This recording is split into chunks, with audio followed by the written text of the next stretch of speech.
Here we are in the middle of October, the time of year where we expect to start seeing a slowdown in the housing market. I just don't think Orange County got the memo. So today we'll go over last week's housing data and show you exactly what's keeping Orange County in a seller's market and really whether or not that means that buyers are just, well, out of luck. If we haven't met, I'm Nathan Nekoshea, and this is the weekly trend forecast for Orange County, starting today off with the Market Action Index. So Orange County has had an MAI of 48 since September 13th, which is a strong seller's market. But what is really contributing to this? Is inventory the issue? Is inventory part of the issue?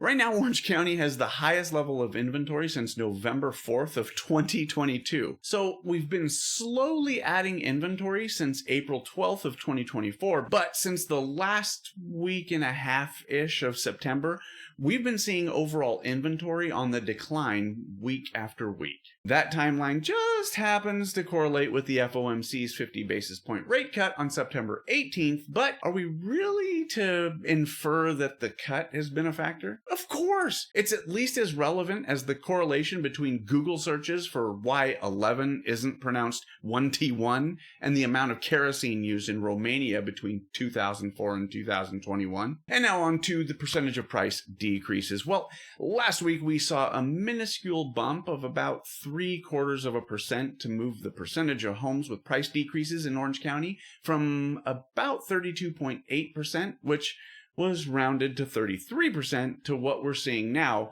33.66%, rounded to 34%. Is that a big deal? Well, no, at least not yet. We're still within the normal expected range of 30 to 35%. For buyers, this is a metric to really keep an eye on. An increase in this number points to declining competition, which might provide some additional opportunities for active buyers. Now, percentage of price increases. Orange County is still seeing only 2% of homes with a price increase, which is good news for buyers and really a great data point for sellers. For buyers, this means demand isn't so outrageous that most sellers are actually pricing their homes correctly for the level of demand.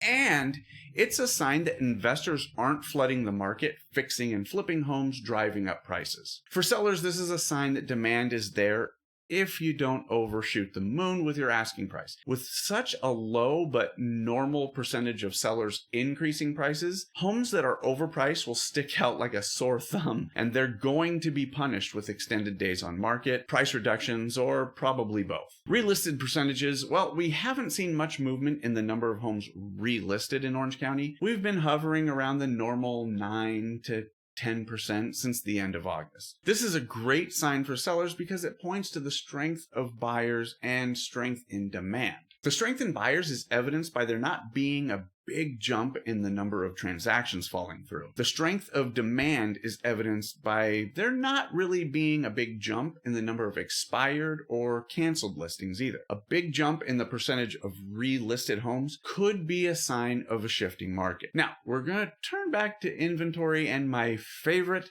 the market segments. So as I mentioned, inventory has really been on a slow incline, well, at least right up until about the end of September. Since then, listings have continued to hit the market, but the number of homes absorbed has just been on a rampage. So let's take a look at which market segments are seeing really the most action. The bottom market segment saw 122 new listings hit the market and 176 absorbed. The lower market segment saw 87 homes added with 104 absorbed. The upper market segment saw 52 listings added with 71 absorbed. And the top market segment saw 34 new homes added and 50 absorbed. The lesson there is that new listings in all price ranges are continuing to come to the market, and buyers are still eating them up. And they're doing it at a pace that's preventing any additional buildup of inventory. So my takeaway from last week's data is pretty simple. Buyer demand is strong and inventory is low, but pricing is very important. If all we look at is the numbers of how many of this is being added or what percentage of that are we seeing, then we miss what's between the lines. And what's between the lines might be the opportunity we as a buyer or a seller need. Buyers, your opportunity is going to be in the speed at which you act on a home that you love. Your opportunity opportunity is also in the homes that have been sitting for a while. Because let's face it, just because the numbers show that more homes are being sold than are being added, it doesn't mean there aren't homes that have been just sitting on the market,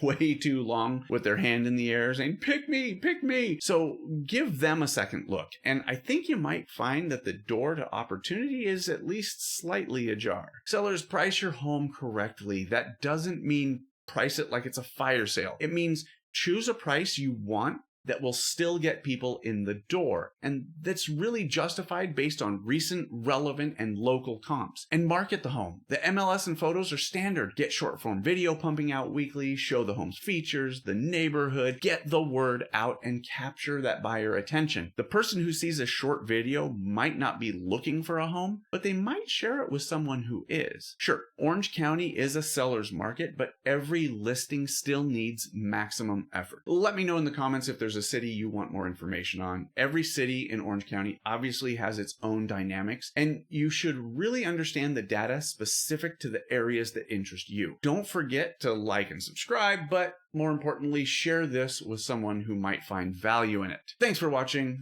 Until next time.